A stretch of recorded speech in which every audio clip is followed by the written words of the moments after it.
Welcome, everyone. I'm Kimberly Bushman, and this is the Intentionally Intuitive podcast. Today, we're going to take a look at relationships and numerology.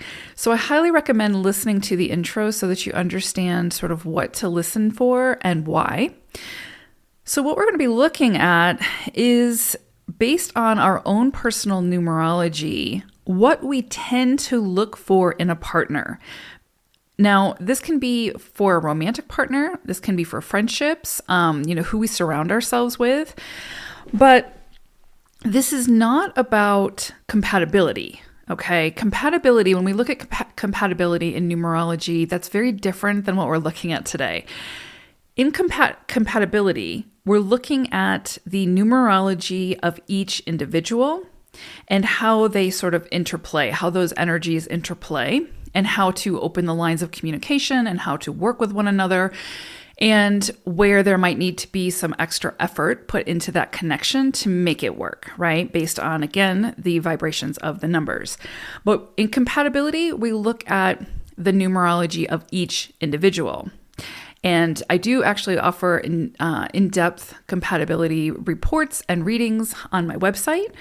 So if you're interested in that, just book some time with me. My information is in the description box below.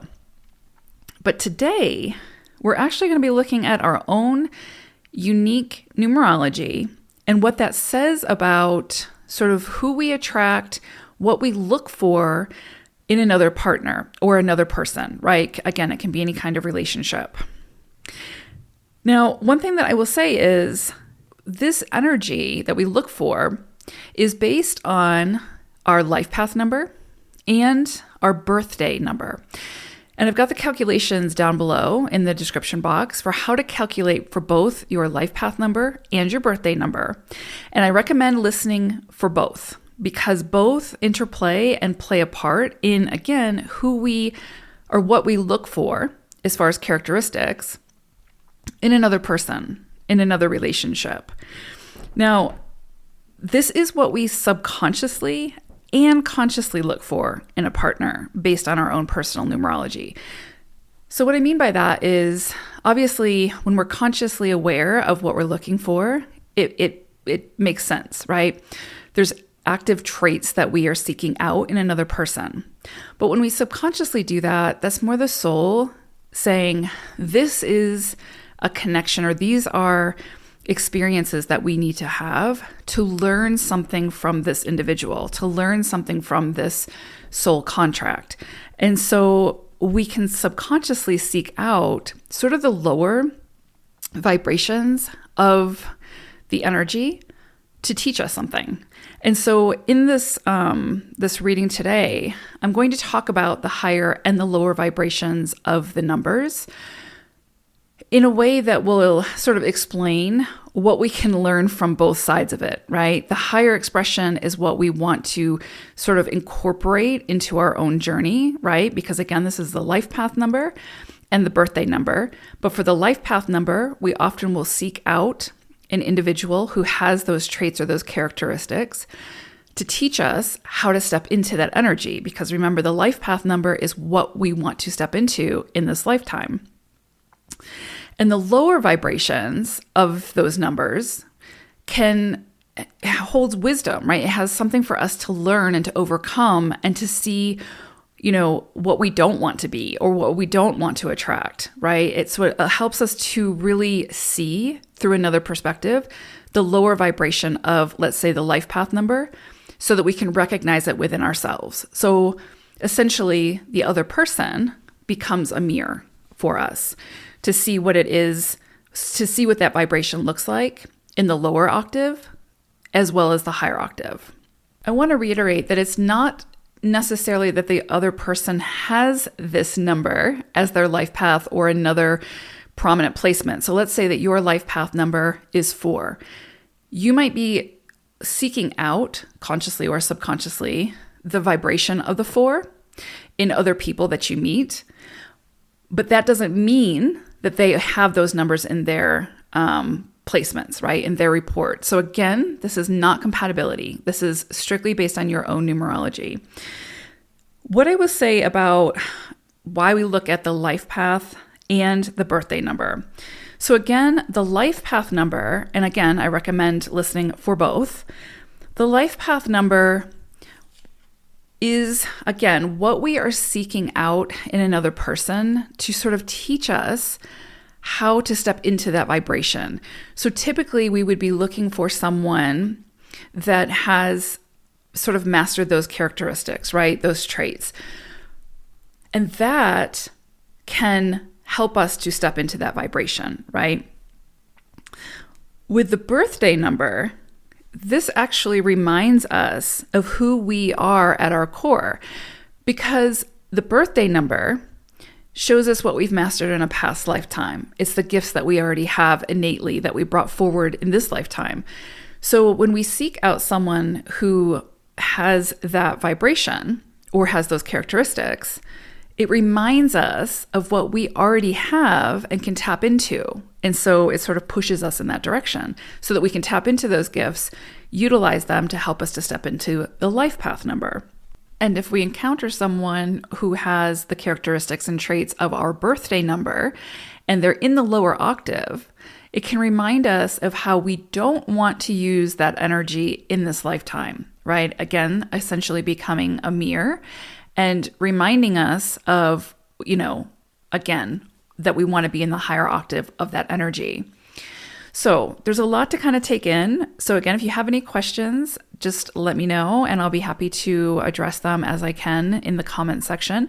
But let's take a look at each life path and birthday number and the traits that can hold for a potential partner, friend, colleague, etc., any relationship. All right, let's take a look. If you are a life path 7 or you have a 7 birthday number, then you could likely attract or be drawn towards people who have the characteristics of the 7, either in the higher octave of the 7 or the lower octave of the 7. If you're attracting people who are in the lower octave of the 7 energy, then it's because it needs to reflect back to you what you need to move through, what you need to rise above within yourself. And oftentimes the way that we sort of discover the most about ourselves or how we're showing up to connections is when it's reflected back to us within the connections that we call in. If you're attracting someone or drawn towards someone in the higher octave of the 7, then it's because your soul is showing you what you are capable of stepping into and what you're meant to step into in this lifetime if you are a life path 7. If your birthday number is 7, then it's showing you that higher octave of, let's say the lower octave. If your birthday number is 7 and you're attracting someone in the lower octave of the 7, then it's showing you what you don't want to repeat in this lifetime, because if your birthday number is 7, then you've already mastered the 7 energy in a past life and you've brought it forward in this lifetime to do something really beautiful with. And so you don't want to revert back to the lower vibrations of the 7. You want to skip straight to the higher vibration, right? And you're capable of doing that because you've already mastered it. It's at your disposal. If you're attracting someone and your birthday number is 7 who's in the higher vibration of this energy or has these characteristics, it's showing you what you are also very capable of. It's mirroring that back to you to show you this is what you can tap into. Let's do this so that it can assist you in stepping into whatever your life path number is, and to utilize the beauty of the 7 energy in this lifetime. So let's start with the lower octave of this vibration. So if you're attracting someone who's in the lower vibration, this is going to be someone who is over analytical, who is very much in the mind and overthinks and creates stories and believes those stories and moves from the space of those stories. So instead of having open dialogue and open conversation with the other person or with other people to gain a greater understanding of the actual situation, someone in this lower vibration would strictly adhere to whatever story it is that the ego or the mind is creating. And so they can easily form assumptions about the situation or the other person and then be driven by those assumptions. And so they sort of get caught in this loop of overthinking and overanalyzing to the point where the situation becomes so convoluted, it then becomes driven by the storyline that the mind of the individual has created and disposes of the reality of the situation, right? So it can create a dynamic where the other person feels very unheard, misunderstood, not recognized, not acknowledged type of thing. And it can be very difficult to have an open conversation with someone who's in this lower vibration because they're driven by fear. They're driven by the loop, the fearful story that the ego has created in the mind. The 7 energy is a very in the mind kind of energy, or can be. And when it's taken to the extreme, it can create a lot of discord and connections because the person kind of gets stuck in their mind. It also, the lower vibration, can bring forth a distrustfulness where the person really distrusts or has a distrust for themselves, for the other person, and for the universe. So instead of moving from a space of let this person show me who they are before I make a decision, they're moving from past woundings, past experiences that has created a dynamic where they are then distrustful. And again, they don't trust themselves, they don't trust the other person, and they don't trust the universe. So it becomes this very fear-based existence that, of course, is going to have detrimental effects on any connection. Also, they are known to sort of break trust. So they will sabotage themselves or others to sort of keep them from getting hurt. So this would be somebody who, things start to go really well for them and they do something to sabotage it because there's the fear there that the other shoe is going to drop, that the person is going to live up to this expectation that they have in their head that is basically they're going to hurt me type of thing. So they end up sabotaging themselves. And that can sort of manifest in the way of, let's say you're in a connection with somebody and it seems to be going good, and then suddenly they just fall off the face of the earth, or they start doing things that are out of characteristic for them in a way to sabotage that connection, to make it so uncomfortable for the other person that the other person no longer wants to be a part of that connection because of the person's actions. But again, it's stemming from fear, right? Fear of being hurt. Also, there's a stubbornness with this lower vibration where they're sort of stuck in their ways. They can be very cynical and sort of only see the negativity in life as opposed to the possibilities.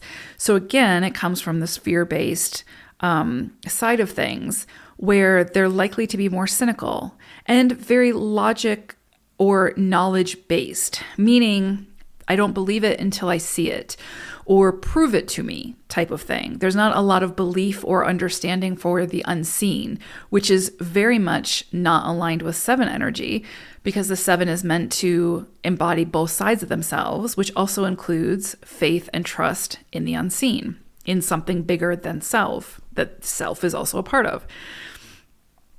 Also, this can be sort of they can be cut off from their higher self, right? This cut off from this greater understanding of self, of a higher consciousness, of a greater sort of divinity within the universe, whatever. So they're sort of cut off from this other big part of themselves.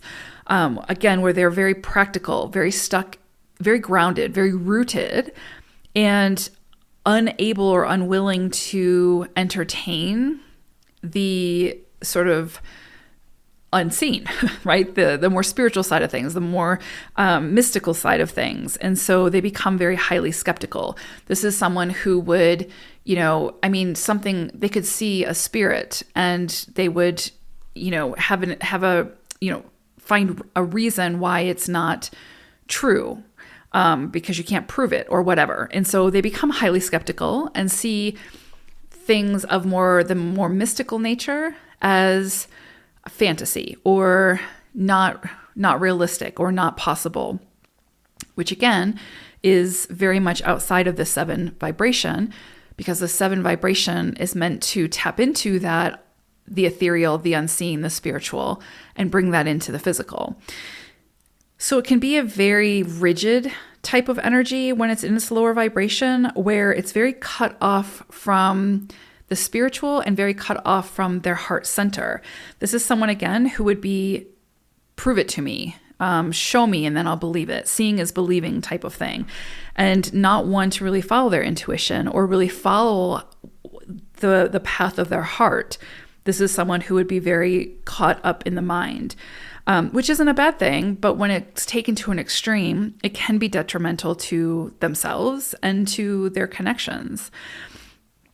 But a big one here is about trust. There's a lack of vulnerability when someone is in their lower vibration of the 7, where there's a fear of getting hurt, like an extreme fear of getting hurt by others, by themselves, by the universe. And so they try to create this bubble, but in doing so, it affects their connections, their relationships. Also, one thing with a lower vibration of this energy would be somebody who's really clingy and afraid to be alone with themselves. They're afraid to be with, they're afraid of that deeper self-discovery. They're afraid of having to take accountability and being very present with themselves and understanding themselves at a deeper level.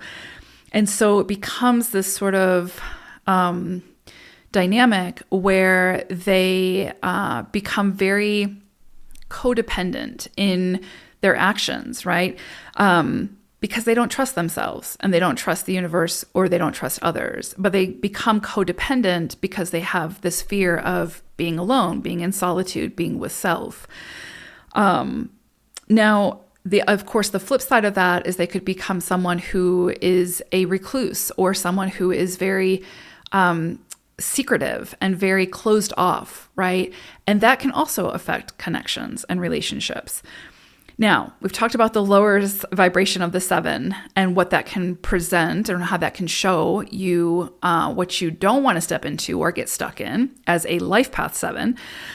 But let's look at the higher vibration. So if you attract or are drawn to people who are in the higher vibration of the 7, this would be someone who is very much holistically sound when it comes to mind, body, spirit. This is someone who takes care of themselves holistically, right? They're very aware of their needs when it comes to their physical body, their mental, mind, their emotional needs, as well as their spiritual needs. And they have time and presence for all of the above. This is also someone who trusts themselves to make decisions, to follow through on those decisions, and trusts themselves to be able to work through the outcome no matter how difficult. They also trust the unseen. They trust the universe. They trust that there's a greater energy at play that we are all a part of, but that we work in partnership with. And so this is someone who is able to work in that partnership without needing anything to be proven to them. They just trust. They trust that what presents is meant for them, and they figure out how to best work with it. They're also very trusting of others. So everyone that they meet has a clean slate, and they're able to show up in a very healthy way to their connections and trust the other individual to present exactly as they are, which can bring a sense of autonomy to the connection from both sides. There's also a strong sense of spirituality with these individuals, and it doesn't have to be religion-based or anything dogmatic. It's more about understanding that they are part of something bigger, that there is, again, a greater energy at play that we are all a part of, and they're able to sort of work with and harness that energy in a way where they can bring that into this physical plane to do something really beautiful with it. This is also someone who typically has well, I don't want to say is psychic, right? But I mean, I feel like we're all psychic. We all have an open channel to our higher self, our higher consciousness, to the divine. But these are individuals who would be very tuned in, very connected to a higher, their higher self. And so they're moving from a space of a higher consciousness. And so their movement comes from the space of divine love, from understanding, from compassion, from trust. And so these are people who might have very vivid dreams and can communicate about those dreams and share the insights from those dreams, because those dreams are often coming from their higher self, right? Like a higher consciousness that they are a part of. Also, there's a tremendous amount of faith and trust. Faith and trust in themselves, in others, and the universe. So faith that whatever is presented for a reason, and they're able to work with that. They're able to spend time in solitude, to go deeper, to really want to dive deeper, not only into their own psyche, but into the connections that they're part of. There's a vulnerability here where they're able to express themselves and be open and not overly protective of themselves or their feelings. Also, they are able to really dive deeper beyond the illusions, to really see people beyond the surface layer, right? To see the divinity within all people and then move from that space. So it becomes this very, like a very higher consciousness type of vibration. And to be in that presence is where someone would feel very safe and secure and trusted. And it's a beautiful feeling. The other thing that I would say about someone who is in this 7 vibration or who has mastered it is someone who is very much about continuous self-discovery and expansion and evolution and growth and change. There's not that movement from fear, that there's that movement from solely the space of love and expansion, and again, working in connectivity with their own higher self, which then brings in the element of divinity and brings in the element of something bigger than self that we are all a part of. So it becomes this very mystical, spiritual experience when you're in the presence of someone who embodies this higher octave of the 7. Now, with that being said, again, let me go back. So I would also say this is somebody in the higher octave who is able to, I don't want to say control the mind, but be very discerning in the thoughts that they give their attention to and what they say yes to and what they acknowledge and then run with. So this is somebody who is very emotionally mature, mentally mature, and spiritually mature. So if you are attracting someone who, or are drawn to someone who is sort of embodies this higher octave of the 7, and you're a life path 7, it's reflecting back to you what you are meant to step into in this lifetime, what you are meant to embody in this lifetime. And so by this individual reflecting that back to you, it's sort of like a guide, a spiritual sort of soul to soul, soul contract type of guide, right? It's an assister. It assists you if you're willing to follow that assistance, right? And it's not coming from a place of ego. It's coming from soul to soul, right? Now, if you are a birthday number 7, then it's showing you what you've already mastered in a past lifetime. You've already embodied it in a past lifetime, and you can tap into it in this lifetime and do something incredibly beautiful with it. But also it can assist you in stepping into your life path number, whatever that may be. So incredibly, incredibly beautiful energy.